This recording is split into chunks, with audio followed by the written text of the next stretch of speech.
Howdy folks, welcome to another beautiful day out here in West Vancouver. You know, something we got to remember as immigrants, and I guess not just as immigrants, as humans, is that not every day is going to be awesome. It happens. Stuff comes across your path that's going to make it a little bit harder, whether it is something at work, whether it's just a general feeling of melancholy, as my son calls it sometimes, whether it's, you know, something that breaks, or there's just stuff happens. That's the thing with life. It's messy. There's always something going on. But the way that you react to it, you can't control everything in life. You can't make sure that everything in life always goes well. But like the Stoic says, you can control how you react to it. And that's a very, very important part of it, because, you know, your reaction to the things that happen makes a big difference. Really does. You know, I always used to say, well, you know, as you know, I'm from South Africa. Now in South Africa, we have these minibus taxis that ferry people to and from work. And I always use this example for my kids because these minibus taxis, they can load, I think, like 17 or 18 to 21 people. They've got some limits of how many they are allowed to load. And there's a 2 or 3 hour window in the mornings and a 2 or 3 hour window in the afternoons where they can ferry people to and from work.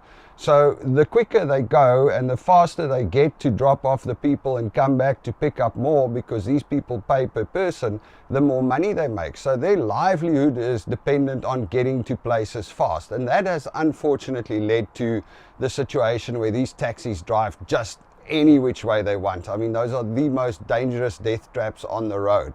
They would literally, I would sit in traffic in Joburg and the minibus taxi would be driving on the sidewalk where people have to get out of the way, driving on the sidewalk up to a traffic light, going off of the sidewalk, crossing diagonally across the traffic light, jumping onto the sidewalk on the other side, and then driving on further on the wrong side against the traffic. Driving on the wrong side of the road against traffic, I mean, they do that all the time. Cutting you off. I mean, these guys drive like nuts. And it's one of the things that freaks people out the most.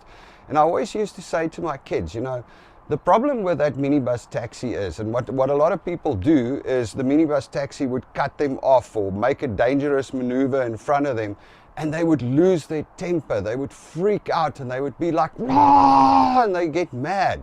And I used to do that when I was younger. I would like freak out until I realized that that doesn't make a difference, because sitting there in my car and losing my temper at this minibus taxi driver, he doesn't care.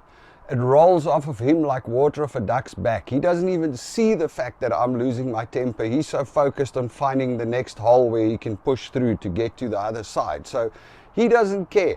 I can hoot, I can swear, I can shout, I can scream, I can hit the wheel, I can do whatever I want. It makes no difference to him. None whatsoever. The only person it influences is me, because if I have that little mini fit in my car and I get to work, then I start taking it out on my employees, I take it out on my kids, I take it out on the people around me, because I'm aggravated, I'm freaked out, I've got this pent-up frustration at this taxi driver, and then I take it out on other people, and it makes my day bad and it makes other people's days bad. And just the fact that I didn't control my rage when the taxi driver did something wrong actually caused a ripple effect through all the people around me. And by simply sitting in that traffic and listening, letting this taxi driver cut in front of me and going, it is what it is.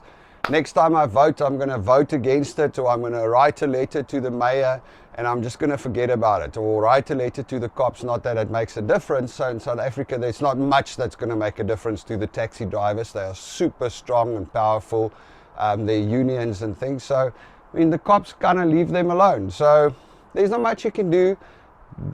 Freaking out's no point.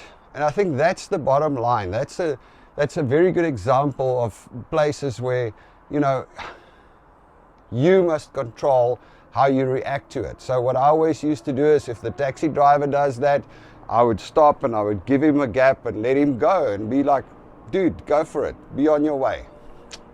That way I stay calm, I stay happy, the people that I work with stay happy, my kids stay happy, I'm not freaking anybody out. And it's the same thing that goes when you live out here, you know, as an immigrant and as anybody else. I mean, across everything. If you're out here and you're feeling lonely, or you're feeling like melancholy, or you're feeling like, oh man, I'm so far away from my family, and you're feeling of all of those things, the worst thing you can do is to sit around and mope, you know, because that's not going to help you. It's not going to make it better. Sitting around and thinking about it and trying to pick the things that you don't like about the place, it's not going to get you anywhere. It's not going to help you. The thing that you got to do is you got to find something to occupy your mind, really. And you got to find a way to actually just like flip that switch and get out of that spiral of stress and put it into something else. For me personally, one of the things that helps a lot is when I feel a little bit stressed, or I'm, you know, sad, or, you know, something happens. Number one, my family obviously is always there to support me, my wife and kids. But the other thing that I like doing is to just come and stand out here on this balcony, and in the previous house, the balcony up there. I mean, I love the view. We've got UBC over there, the mountains in the background, the water in front, and all the green trees. Just come and stand here and clear my mind a little bit, and everything feels better. But you got to find your way.